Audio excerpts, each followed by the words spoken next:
Good morning, everyone, and welcome to the March 2019 CSAFE Center-wide webinar. We're going to go ahead and get started this morning. Our presenter is Dr. So-Young Park, and she is presenting on the similarity of two-dimensional images and application to the forensic comparison of shoe outsole impressions. Before we get started, we have a couple of announcements from CSAFE. First, our April Center-wide webinar, which is our next webinar, is scheduled for April 2nd. That's from 1 to 2 p.m. Central. And Dr. Brandon Garrett from Duke will be presenting on how jurors evaluate fingerprint evidence. Just a reminder that our CSAFE All Hands meeting this year and external review is scheduled for May 20th through the 22nd. You all will see a registration link coming out in the next week for that meeting, so please do register. And if you haven't already, follow us on Twitter, CSAFE_COE. And with that, we'll go ahead and get started with Dr. Park's presentation.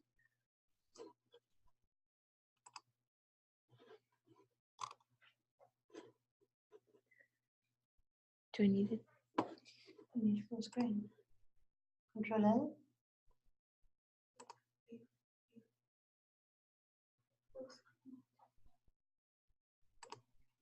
Okay. Hello, everyone. Today, I want to talk about the method that we developed for comparing shoe impressions. So here we have a title of Similarity of Two-Dimensional Images, an application to the forensic comparison of outsole impressions.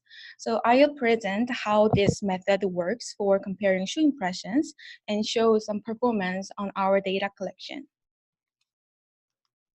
Before starting to talk about the presentation, I want to thank to Dr. Hari Iyer at NIST for valuable comments on our work, and Dr. Eric Kerr at Omni Analytics for our computing problem. And also we want to appreciate Ms. Leslie Hammer at Hammer Forensics for valuable advice for collecting data. And we want to thank to Guillermo Bashuto Elias and James Cruz at CSAFE for data collection. And finally, we want to thank 160 participants in our shoe study. So here are some references that we use for our work. So this is the example situation of the crime scene that we face at the real life. So the image at the left-hand side is a partial shoe print found at the crime scene. And also we have an image on the right side is an impression from the suspect shoe. And we think this one as a putative source shoe. So the question is, when two images are so similar, when two shoe impressions are so similar, how can we decide or how can we conclude whether this partial shoe print found at the crime scene is from this impression from the suspect shoe? So when comparing also impressions, we have this knowledge. Footwear impressions are found in 35% of all crime scenes. That means shoe prints are one of the important evidence to link the suspect. And examiners are tasked with determining whether the suspect shoe could have left the print at the crime scene. So usually examiners are using 7-point scale to determine how similar two impressions are. Current practice relies on visual comparisons of the two impressions and the subjective assessment of the degree of similarity between them. So for example, they use some transparent paper and mark interesting points from two images and overlay them to measure how similar those images are.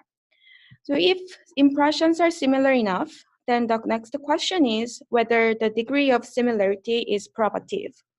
Would we observe the same degree of similarity if prints were produced by different shoes? So we want to define some concepts.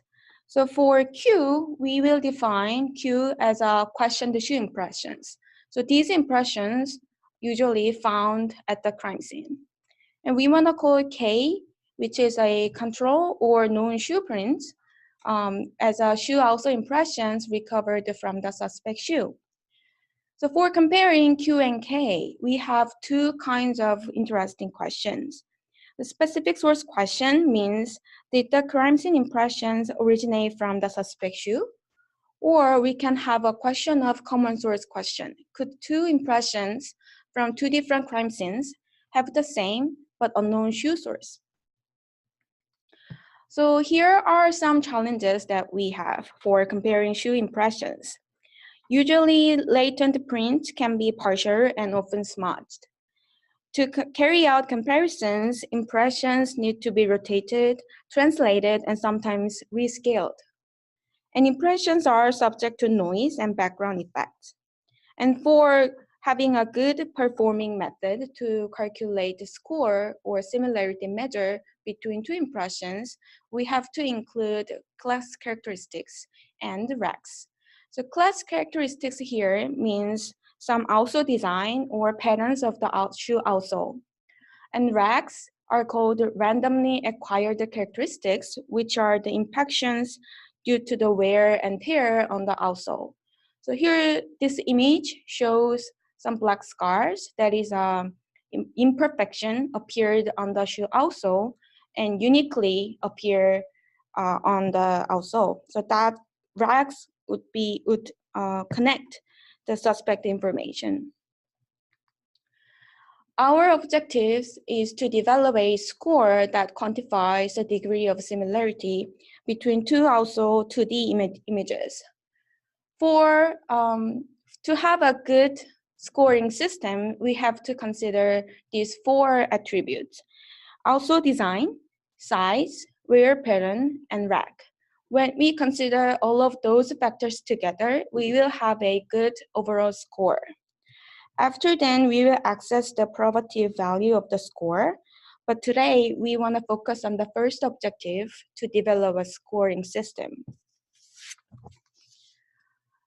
So we want to propose computer-assisted method to quantify the similarity between two impressions. So here are some steps. Step 1, we will select interesting subareas in the Q impression found at the crime scene. So those interesting subareas can be selected by examiner or by computer.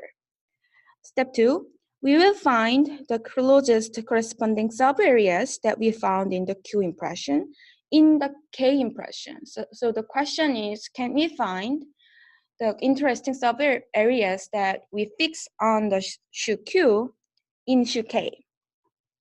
Step 3, overlay subareas in Q with the closest corresponding areas in K. Step 4, we will define similarity features we can measure to create an outsole signature. Lastly, we will combine those features into one single score using random forest. So here's the example that we use, and we will explain how the method works. So these two images are known-mated pairs of images from the same shoe source. So they are mate, they are known matches. After we get the impressions, we extract the edge detection. So we detect the boundary of the shoe patterns. And then we use the coordinate information of the each edges. So all of the edge points were transformed to the X and Y coordinate values. So that's why we have a graph. So on shoe Q, so these shoe Q and shoe K are from the same shoe, and then we know that they are from the same shoe. So we define one of them as a shoe Q and the other as a shoe K. Here we select circle Q1, circle Q2, circle Q3 as our interesting areas. So the question is, how can we find those three circles in shoe K?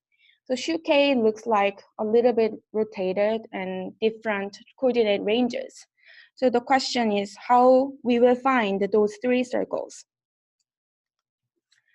So as an example, I will show you how we find corresponding area for circle Q1 in shoe K. So for circle Q1, we found this area with the center of 75 and 600 and the radius of 50. And the center and the radius are arbitrarily chosen. So we manually just chose that this circle is very interesting. In shoe K, we will find lots of candidate circles. We label them as circle K1 to K8. So ideally, we should have many possible candidate circles in shoe K, and then we will compare circle Q1 versus any of candidate circles that we found in shoe K. So the union of all of the candidate circles should include the entire impression of shoe K. But in this case, we know that circle Q1 is located on the toe area of the shoe. So we will limit the search area on the left and upper area of the shoe K. So maybe we will compare circle Q1 with the circle K8, 9, 7. So imagine that we will compare circle K8 versus circle Q1 to see if Q1 is overlapped with the circle K8. So this is the example comparing circle Q1 and the circle K8. So remember that circle Q1 is blue pixels, circle K8 is red pixels. So number one, image one shows before arranging two circles. Number two is after the overlay of two circles. And number three image is after we select the red pixels that is overlapped the best with blue pixels. So when we have the image one before the alignment, we find sub-pixels that can be used for geometric arrangement. So using those numbers, we calculate rotation angle and translation information. So we apply that to the blue pixels, we apply those information to the circle Q1, and then overlay with the circle K8. And the image 2 shows that after alignment between circle Q1, K8. So after we found good geometric arrangement of the blue pixels in red pixels, then we get the information of what is a red pixel area that is overlapped perfectly with blue pixels. So by comparing these two circles, we have these 5 similarity features on the table. So click size, we found 18. That means we found 18 numbers of sub-pixels that can be used for geometric arrangement. So in this case, the larger, the better for matches. The rotation angle estimation is estimated as 12 degrees. So we adjust blue circles to 12 degrees to overlay to the red pixels. And overlap on K8 and overlap on Q1K means how much this red circle and blue circle, or how much circle Q1 and K8 are overlapped together. So overlap on Q1 means the blue circle, which is circle Q1, are overlapped with circle K8, 97%. And overlap on K8 means the red circle K8 is overlapped 75% with the blue circle, which is circle Q1.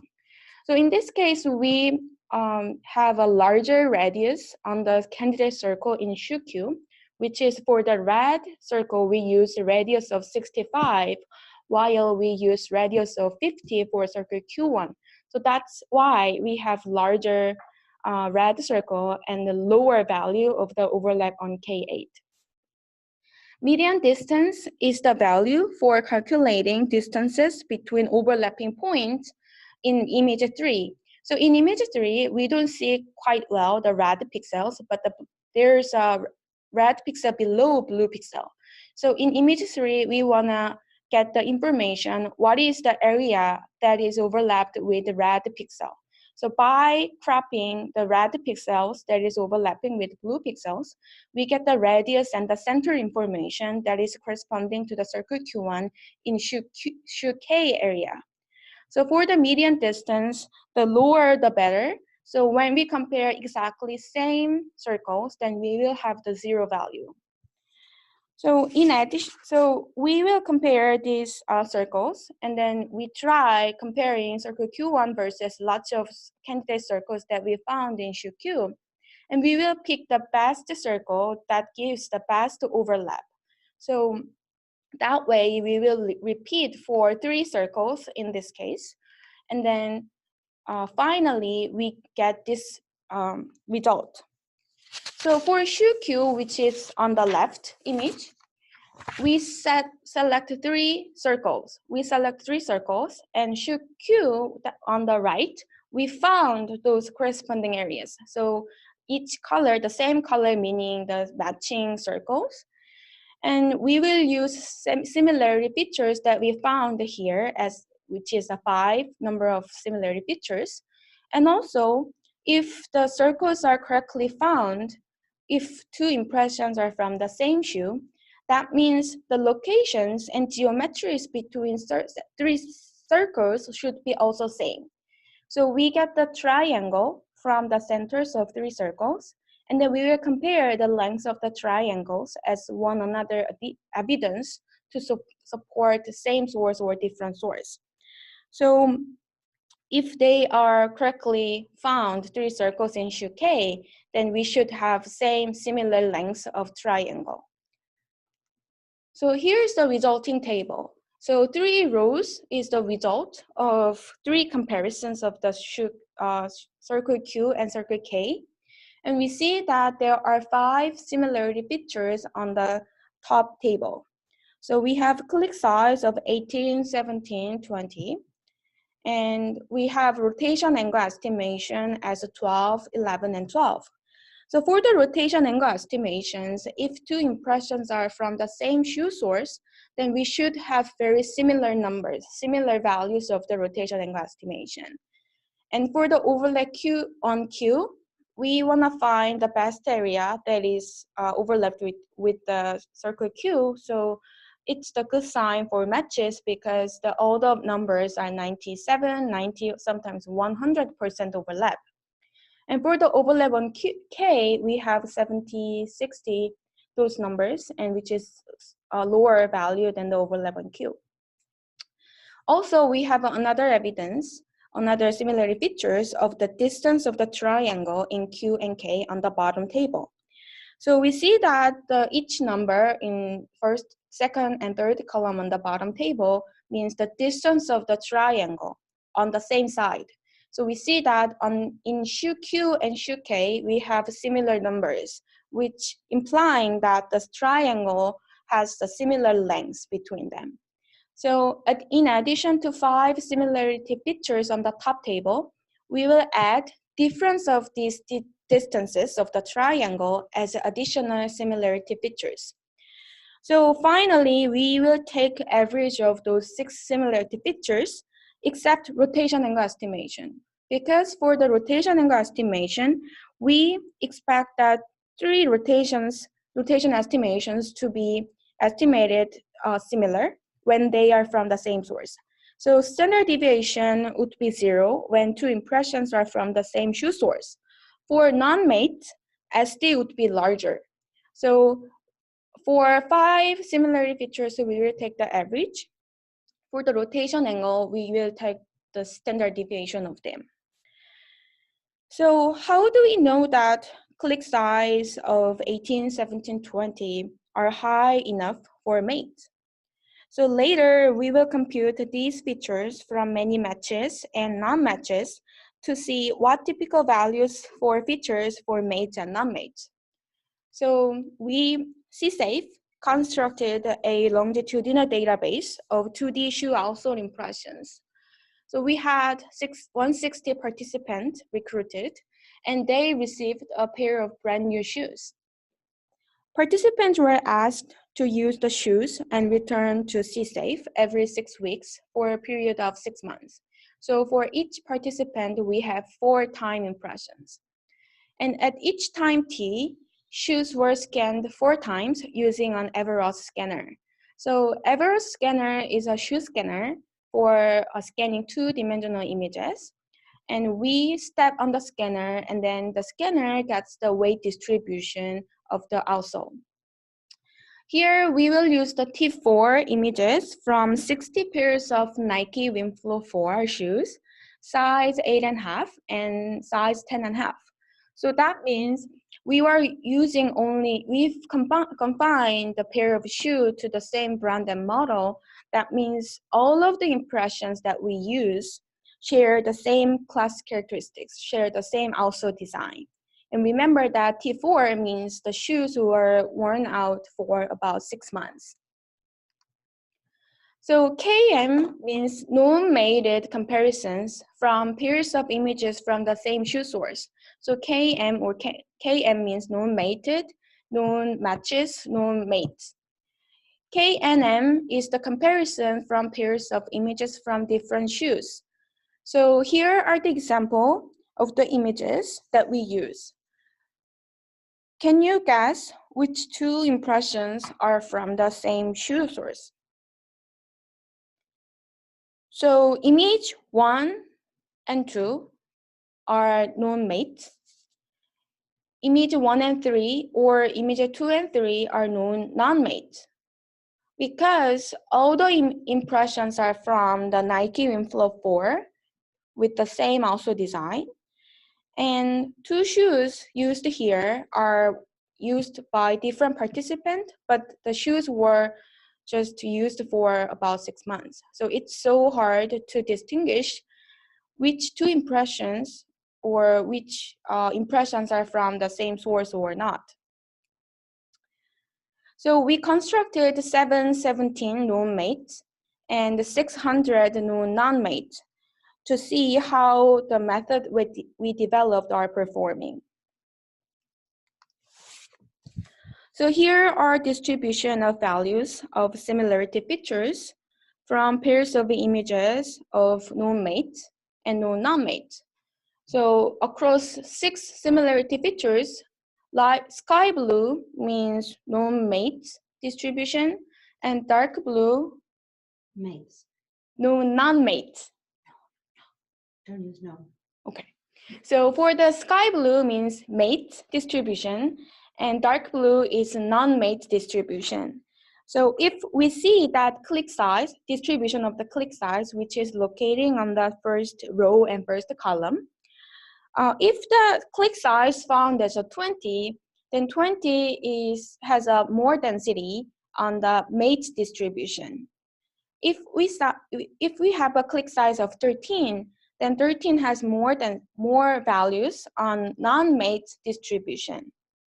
But what about if we have a click size around 17 or 16, then we have the similar number of values that we found on mate and non-mate distribution. So that means two distribution from mate and non-mate are overlapped a lot. And that is repeating for entire 6 similarity features. So that means none of these features individually help discriminating between mates and non-mates. So next step will be combining them into a single number that indicates similarity between two impressions. We call that number a similarity score. And to construct the score, we use an algorithm called random forest. So random forest classifier is one of a supervised learning algorithm. So idea is as follows. We will train the algorithm using a subset of pairs of images for which we tell the computer which are matches and which are non-matches. So in this case, the subset of pairs of images that used for training the algorithm is defined as a training set. And based on this training set, the algorithm learns the values of the features associated with matches and non-matches.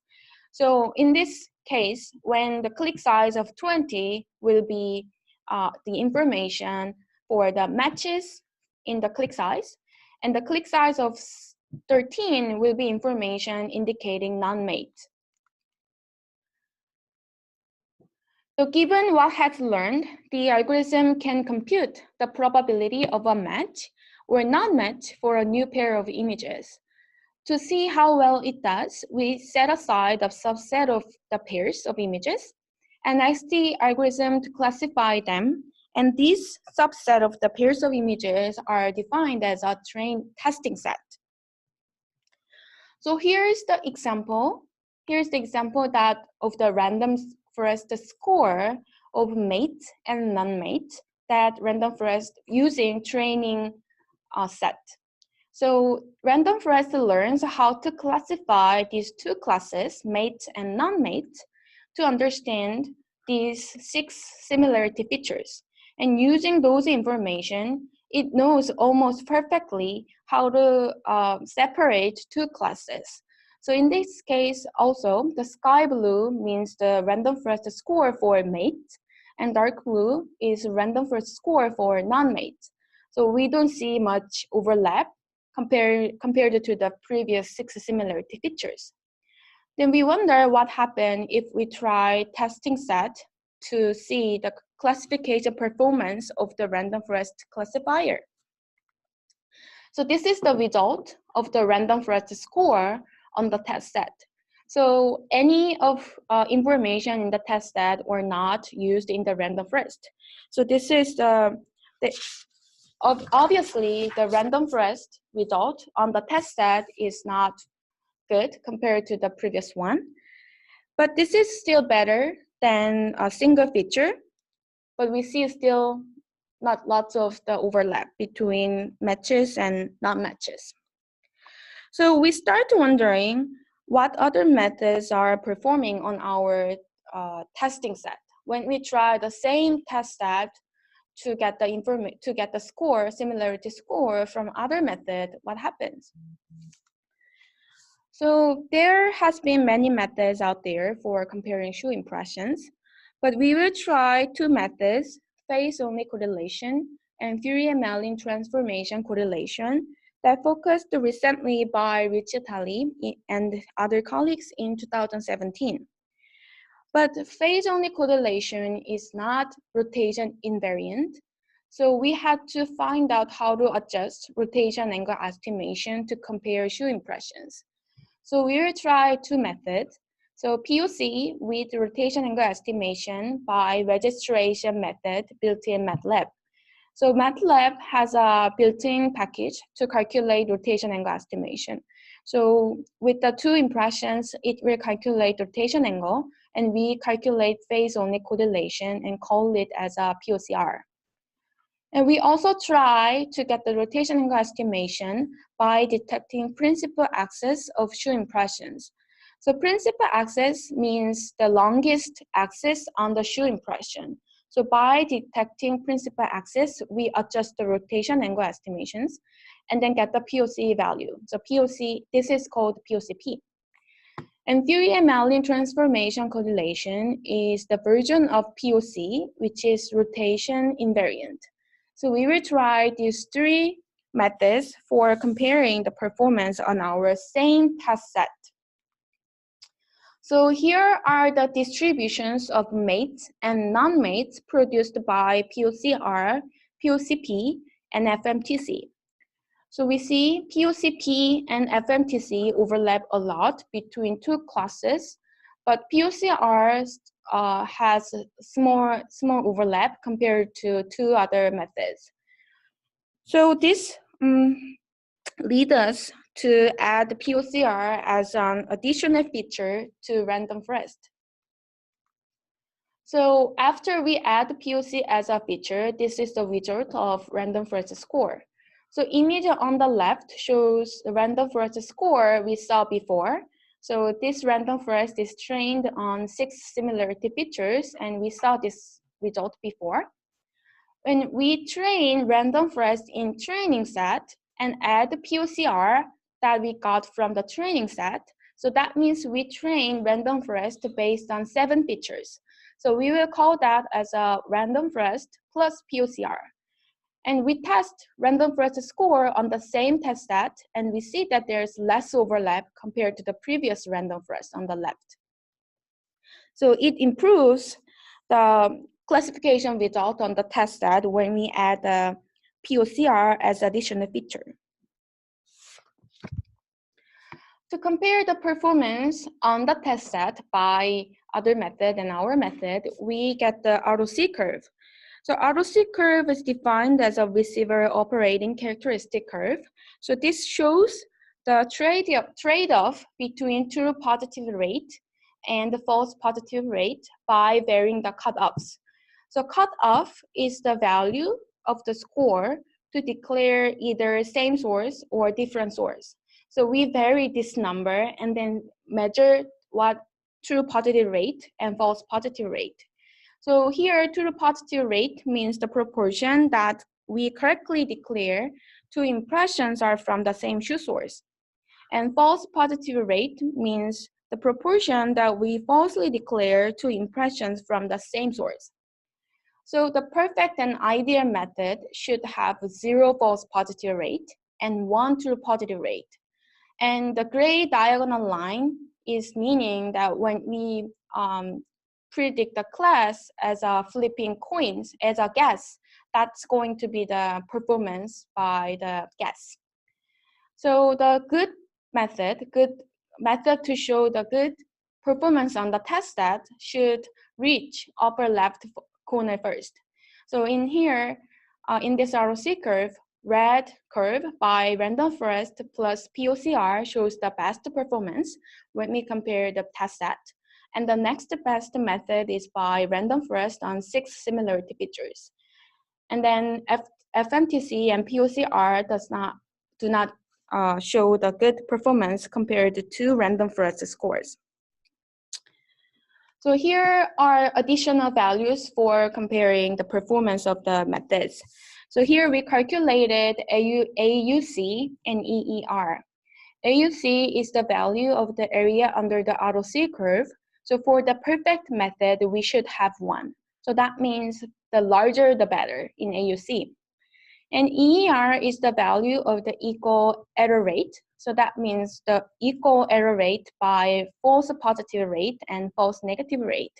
So for the EER, the lower the better. So from 2 values of AUC and EER, random forest plus a POCR to show the best performance as we confirmed in the ROC curve. And next one is random forest with 6 similarity features. And we also calculated optimal threshold, which is optimal cutoff, to produce the smallest false positive rate and false negative rate. So for the random forest with the POCR has an optimal threshold of 0.54. That means when the random forest score produce a score larger than 0.54, then we will declare 2 impressions are from the same shoe source.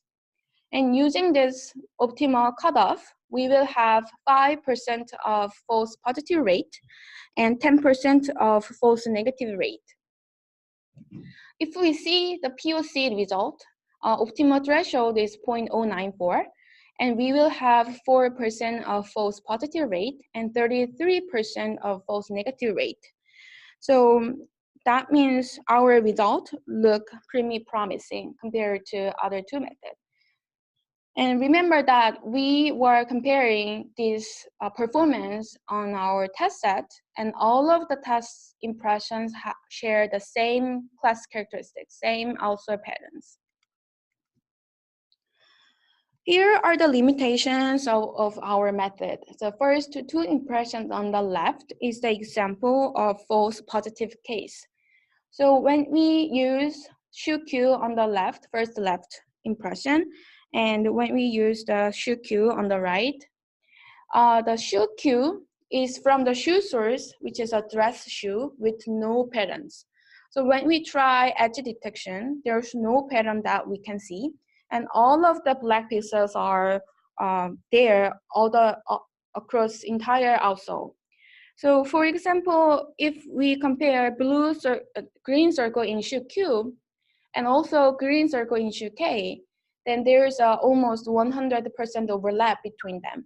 So that result some high evidence to support the same source. So that's going to be one of the false positive case. And the 2 impressions on the right, this is the example of false negative. So they are from the same shoe source, meaning they are repeated impressions from the same shoe source. And the patterns are repeated in the outsole. So if we see that orange circle in shoe Q and K, the orange circle in shoe K is not correctly found in their location. So because of that, triangle length would indicate more the different source conclusion. So as our future work, we will define additional features that may be useful for classification. And we will explore the impact of factors such as weight of wearers on the similarity score. That's because all of the impressions are scanned by ROC scanner, and the ROC scanner detects the weight of the wearers when they step on the scanner, and then there's some effect by the weight when we use the ROC scanner. And we will study on the impact of tear and wear on the similarity score.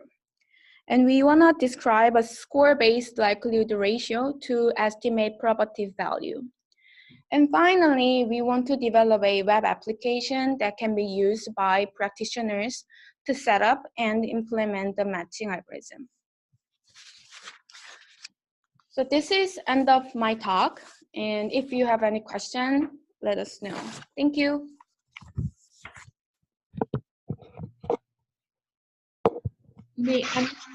So-Young? And it looks like we have some questions coming into the group chat as well, which we will have So-Young read and address.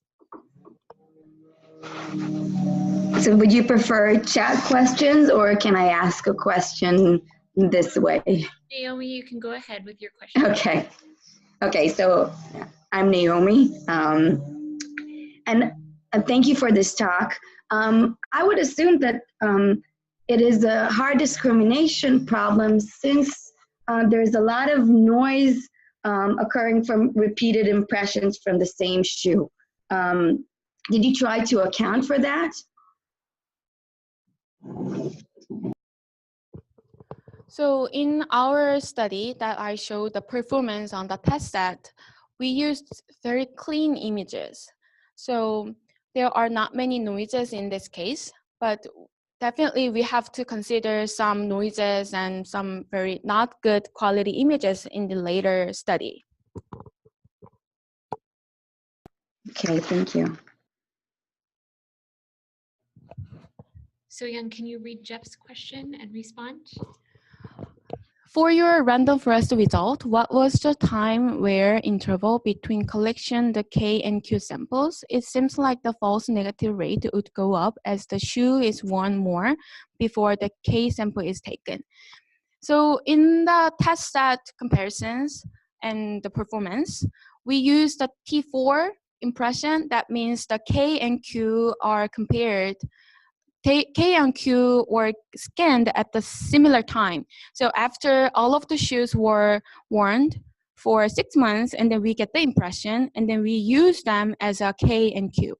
So that means when the K and Q were used for the similar amount of time. But definitely if the K and Q, if they are from the same shoe source, and they have different time range, then there would be some differences with the comparison of the same time two impressions from the same shoe source.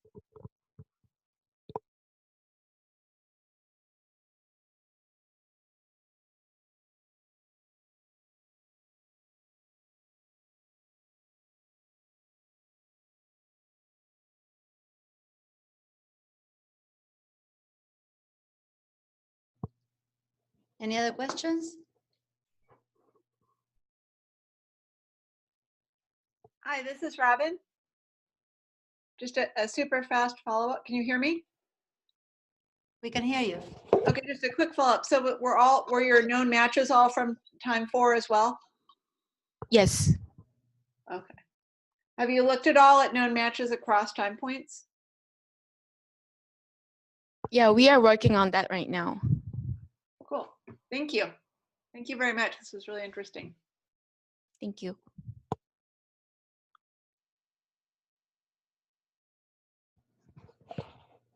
Thank you everyone for joining us today.